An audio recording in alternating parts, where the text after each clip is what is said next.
Alors, c'est le frère de Sarah Halimi, Oui. William Attal, qui vous a contacté. Oui. Et qui vous a demandé, enfin, qui désespéré, Oui. vous a appelé Oui. et vous a en quelque sorte demandé d'enquêter Oui.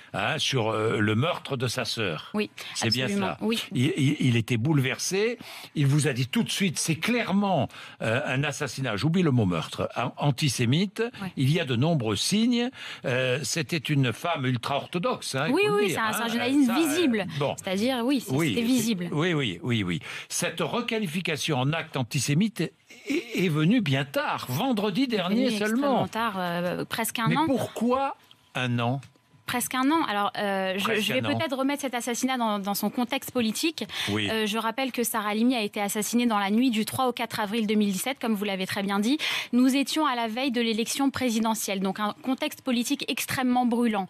Et sans doute qu'il y a eu une crainte que cet assassinat soit instrumentalisé par le Front National, et donc que les médias qui étaient au courant, parce que tous n'étaient pas au courant, mais du moins ceux qui étaient au courant, se sont dit on va préférer différer l'annonce parce qu'il y a un risque que ça provoque un incendie médiatique et que ça prenne des proportions gigantesques au vu du contexte politique extrêmement sensible, comme je viens de vous le dire, dans lequel est intervenu cet assassinat.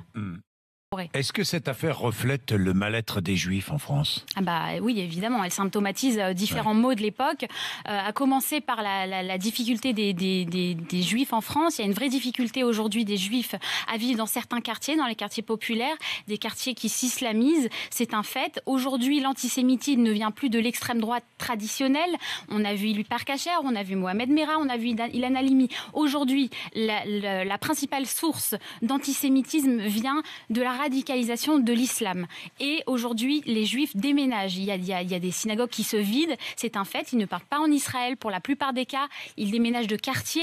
C'est un mal qu'il faut soigner et c'est un mal qui symptomatise les fractures françaises qui ont lieu et qui touchent la communauté nationale dans son ensemble. Et je voudrais, au nom de toute l'équipe d'RMC, de mon équipe, et j'assume moi, j'assume, je voudrais nous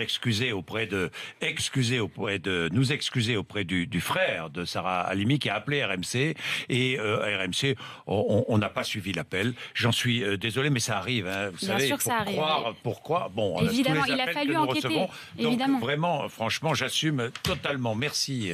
Merci à vous, Monsieur Bourdin. Noémie.